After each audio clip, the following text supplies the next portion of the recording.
Welcome to another edition of the Lost and Foundry Show. It's Holy Week, and I'm here with Julia, who works over in our business office. And it's to me, it's probably the hardest job at the Foundry. Maybe it's not. Maybe it's because I'm not well equipped for some of the tasks you have to do, and I know some of the ins and outs. I I find what Julia does really admirable because despite the fact that you're having to write checks and do a lot of the processing and make sure payroll goes out, like all that stuff. But you're also working with donors and all that. Despite all that, you're very in tune with the participants and being a prayer warrior for them, but you're teaching chapel this Wednesday. So it's not just this business role, you're also have this really spiritual role and you're working in the lives of participants. And I think that's really great. We're going to talk to Julia in a second. But for now, I'd really like to plug a volunteer opportunity that we have a really big need in right now, and that's a pre-graduate mentor with Unbound Grace. So when a participant gets to that last phase of their program, we try to pair them up with a mentor, right? And I think it's one of the best opportunities you can get involved with today because you get to pour directly into the life of someone who's trying to make that last leg of their recovery journey here at the Foundry. Obviously, recovery is a lifelong journey. Uh, but not only that, it's something that you don't necessarily have to come here to Bessemer to do or to Coleman or one of our other locations. It's a call, keep up with them, have a conversation, form a relationship, and help them get to that graduation day. So if you're interested in pouring directly into the lives of participants and helping them get to that next stage of their recovery journey, I encourage you to go to the description and find that VOMO link to Unbound Grace Pre-Graduate Mentors. All right, all the beginning stuff. Now we got the business done. Of course, the business person would know how to say that. Now we got that done. Let's talk about you, Okay. and let's just go to how'd you end up at the Foundry? Well, so I don't know. I guess about 10 or 12 years ago, I was introduced to the Foundry by a friend of mine, Betsy Kopecki. Okay. She's a great volunteer. Anyway, she introduced me. She started bringing me to the Foundry to when she would speak to the ladies. And so I just kind of rode along with her to come down here. So that's kind of how I was introduced to the Foundry. I got my first mentor-mentee relationship back then too. So it was really interesting, and I gained a lot just from that relationship. So I think mentors are very important, but it's not about what you can do for them. It's about what they do for you. So kind of on a selfish note. Yeah. You'd be surprised So how much you get out of yeah, a relationship like that. yeah. So I was working at a gutter installation company let's see, I've been here for 7 years. So about 7 years ago. And, I liked the job and everything, but it was very high stress because, Mm. I don't know if you know anything about construction, but, it's a little bit unforgiving and just the phone rang from the moment I walked in the door until the minute I left the building. I mean, it was very high stress, very high volume, very, very busy job and demanding. And there was no ministry side of the job. And so when Betsy called me, it was actually on a Valentine's Day 7 years ago. She called me and said, "Hey, would you come and speak to the ladies on forgiveness?" Because I know a little bit about forgiveness or unforgiveness anyway. So I said, "Sure, sure." So I came and spoke, and it was really strange because as soon as I walked in the door, I felt this desire to be here.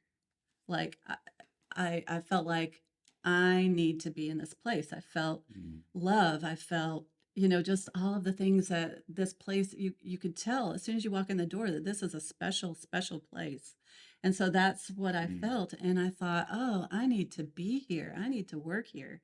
So I was friends with Tawana at the time. So I called Tawana and I said, "Hey, if there's any jobs, I don't care what the job is. If there's any jobs, you know, send them my way because I need to work here."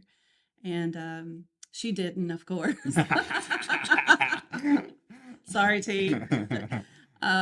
So, but I think it was like a few weeks later, I was just looking on Indeed and I happened to see a job posting for the Foundry Ministries.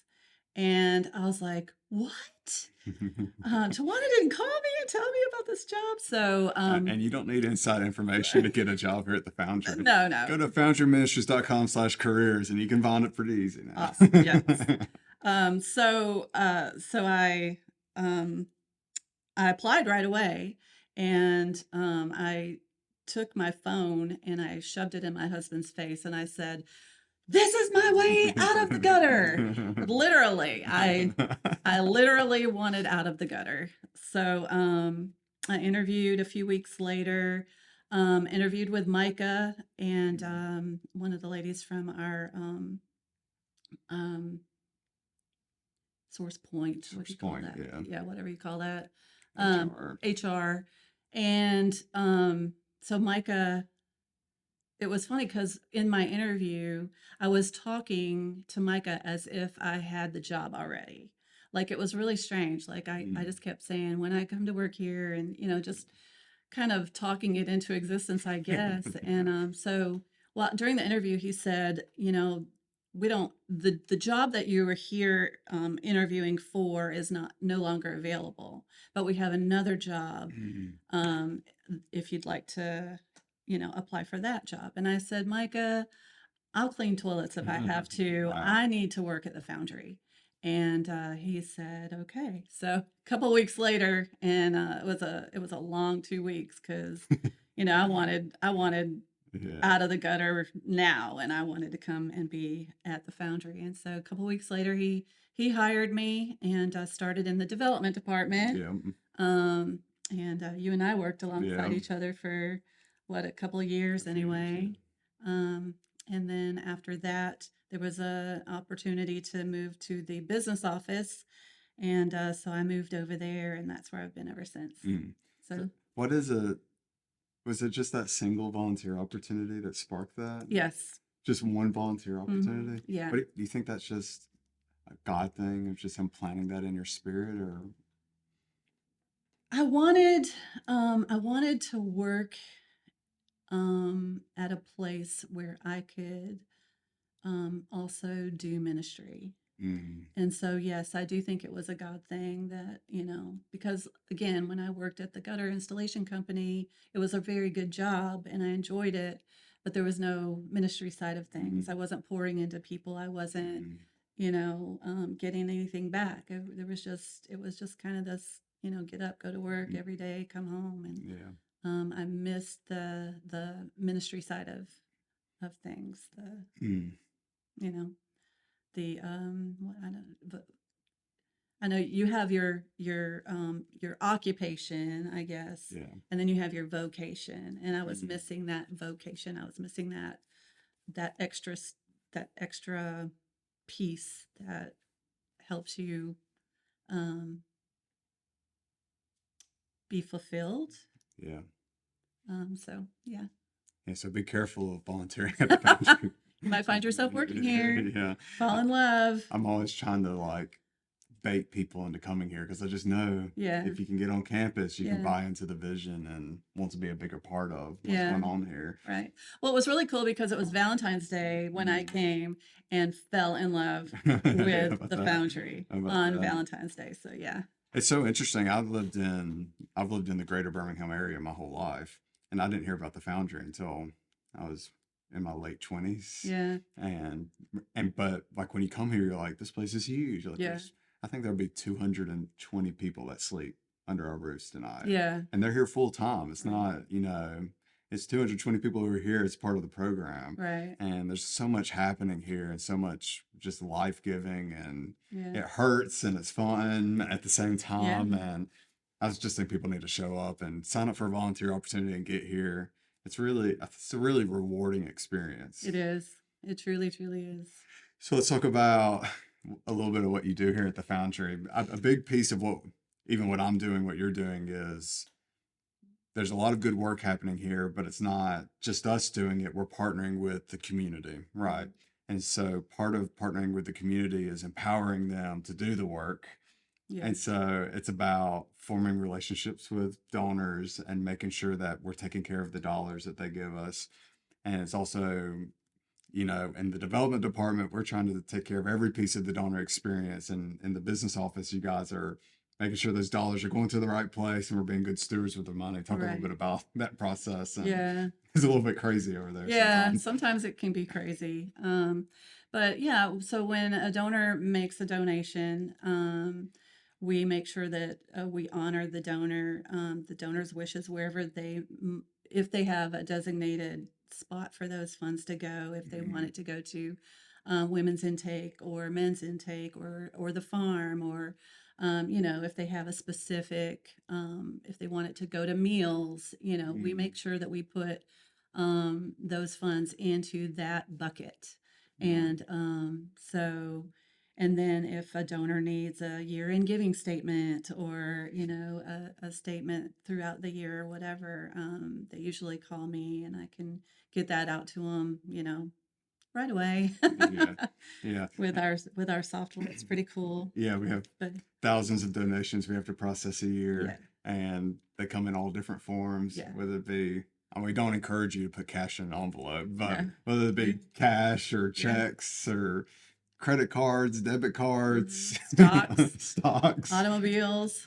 The So automobiles one is really interesting. We yeah, we partner with a company who processes cars for us and yeah. gives us the proceeds from that. And I had someone call me the other day and he's like, "Do you accept jet skis?" Oh, Which we do. He's like, "I don't have a trailer." I'm like, I'm not sure if we can pick up the jet skis on yeah. the water, but I mean, we take all kinds of vehicles. We have the Yeah. thrift stores that are bringing in money, and Yeah. there's interesting donor information with that. So, what's the craziest like letter that you can think of that you've received in the mail? A donor sent a large donation one time and asked us to reimburse him for the stamp that he used to send the donation.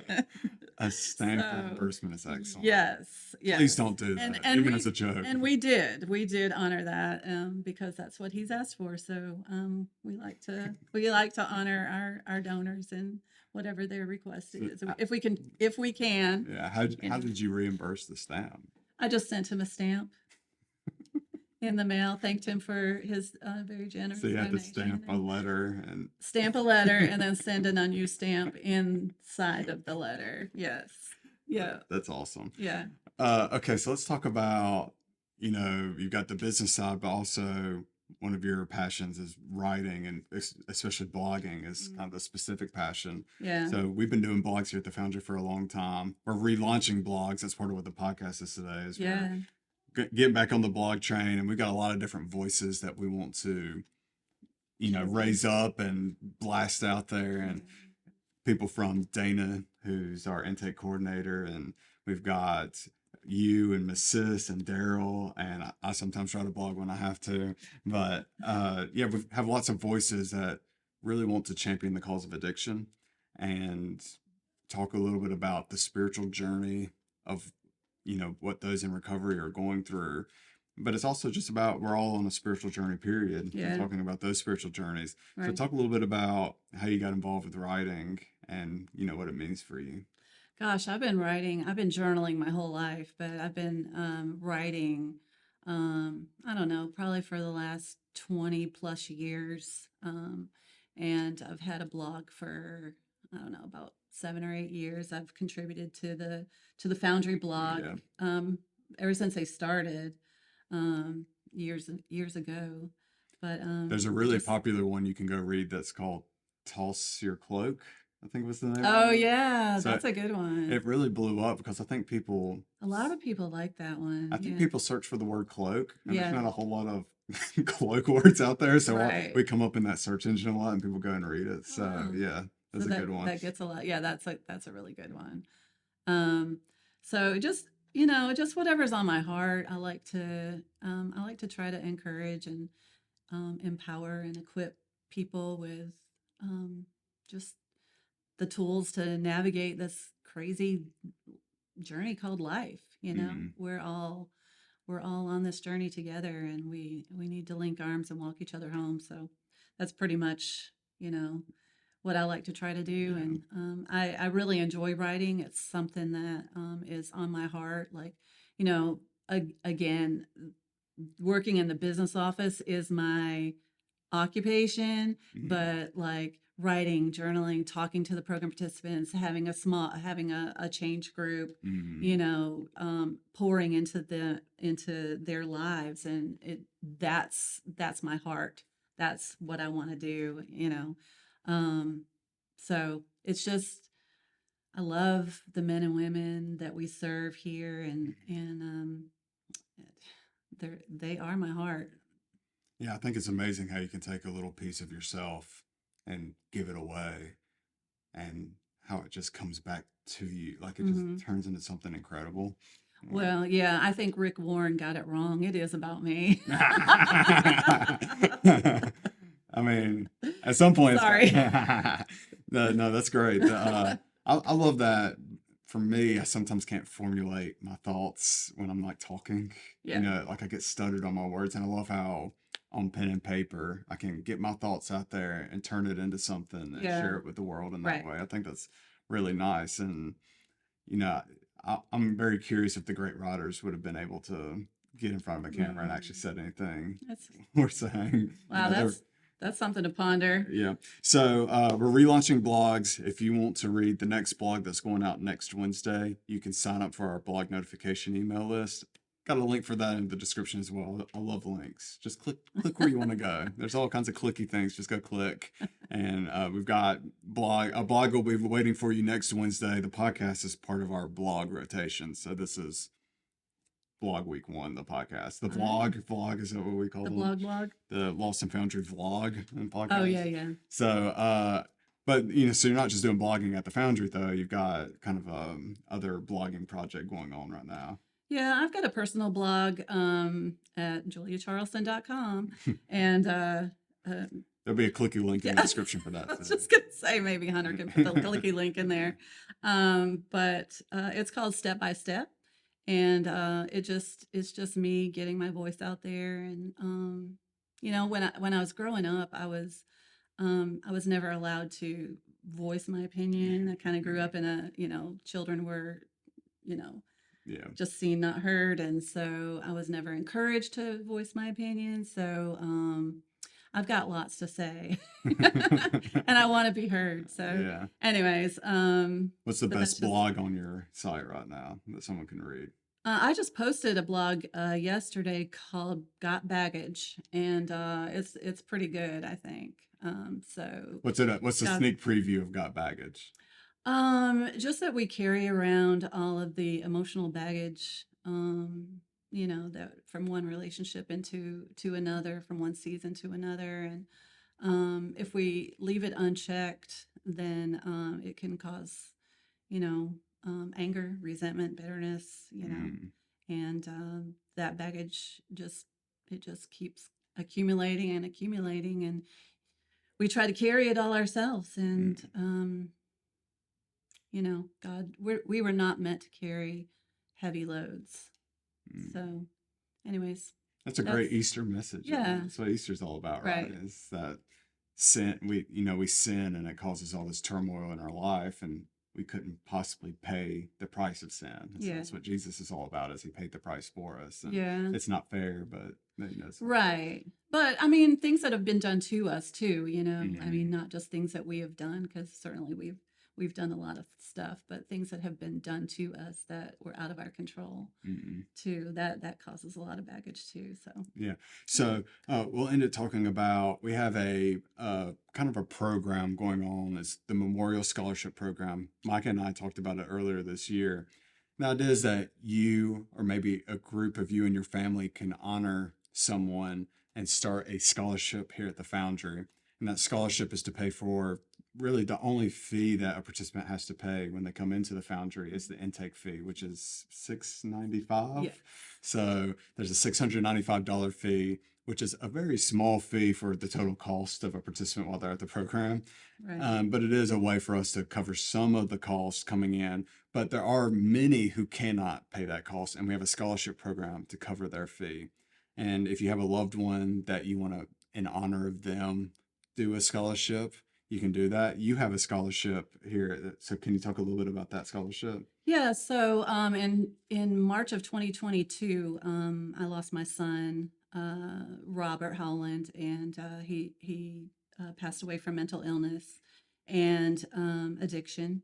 And so it's been a rough couple of years, Yeah. I have to say, but Yeah. over the last 6 months, we have been able to put together enough money, raise enough money for Robert scholarship to be able to give to 5 people, Wow. and so I'm really excited about Yeah, that. that's So awesome. it's really cool. I'll tell you this really cool story. So on my way to work, the day that they announced that there was 5 scholarships for in memory of Rob, I saw hearts in the sky, like in the clouds, Mm. and I started counting them. I wanted to like pull over and take a picture, but I started counting the hearts, and I counted 5 hearts from my house to until I got to work, and I kept saying, "Oh, send me more, send me more. This is awesome. 5 hearts, 5 hearts." And I get to work, and Micah informs me that there are 5 scholarships in Rob's memory, and so I was like, "Oh, 5 hearts." Yeah. Yeah. And so, I mean, you can see how special this is for Julia. And so, if there's someone in your life you would love to honor, then this is a great way to do that. And it can be a memorial scholarship, but it can also be for someone, who's not doesn't need to be A legacy, memorialized. a A legacy legacy. I scholarship. forget what we were calling it. Yeah, Legacy is a good word for it. yeah. We have a couple of legacy scholarships. So if there's someone in your life you want to honor, great way to do that. You can get that process started by emailing development@foundryministries.com. But great having you, Julia. Yeah. Hey, it's Holy Week, so we hope that you are celebrating and I mean Easter and what this week really means. If you're a Christian and you believe in a risen Savior, this week is the most important week of the year. And we have Good Friday coming up, and I hope you're going to go out Easter egg hunting and doing all that fun stuff. And I hope you have your church, you're going to go to your church and celebrate our risen Savior. So don't forget to click some of the links that I've put in the description for you to go read some blogs and to sign up for volunteer opportunities, or maybe you're going to start a memorial scholarship. Thank you for joining us. Next month, it's going to be me and Brandy. We're going to celebrate our volunteers. Hope you check it out. Have a good one.